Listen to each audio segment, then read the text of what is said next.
Navigating digital platform regulations can be overwhelming, even for those of us in tech. With acronyms like the DSA and the OSA, staying informed is really tough. And so I'm sitting down with my colleague Ailís Daly to help break it all down for us and highlight why it matters. Ailís, can you give us an overview of the key regulations shaping the digital tech landscape?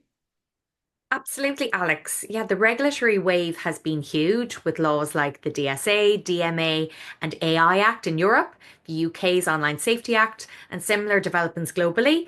These rules aim to ensure online safety, fair marketplaces, and ethical innovation. The DSA focuses on content moderation, transparency, and safeguarding fundamental rights online, and it's been in the works for 2 decades. Obligations include handling takedown notices, banning certain ads, like those targeting minors, and improving user controls. Who does the DSA apply to? Well, it covers a range of services from search engines to social platforms. Larger platforms like Meta, TikTok, and Amazon have stricter rules, but smaller ones aren't off the hook. For example, platforms must implement complaint mechanisms and ensure ad transparency.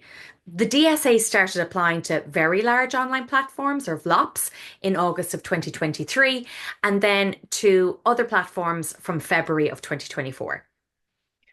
How does the DSA impact online advertising? Well, the DSA bans targeted ads based on minors' profiles or sensitive personal data like religion or sexual orientation.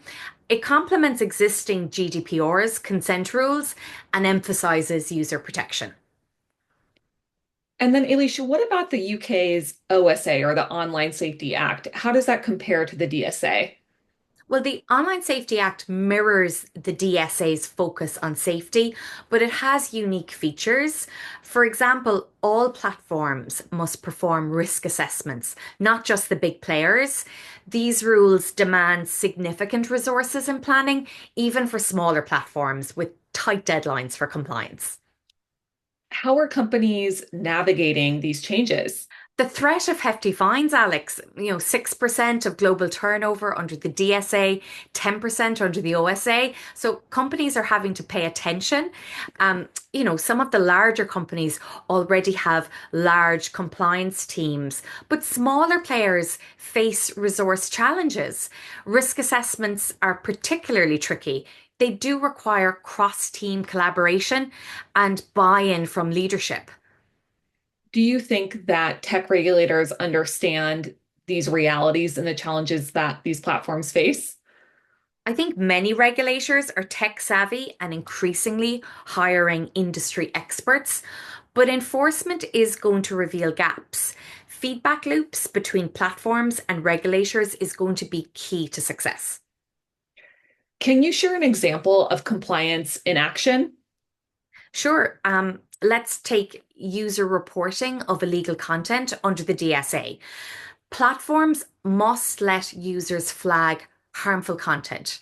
They must review it and notify users of decisions and then allow appeals. This ensures illegal content is addressed, but implementing these workflows requires robust systems. How can WebPurify help companies manage compliance here? Well, WebPurify specializes in content moderation and compliance. We guide companies through setting up detection systems, appeals processes, and transparency mechanisms, building scalable solutions tailored to evolving regulations.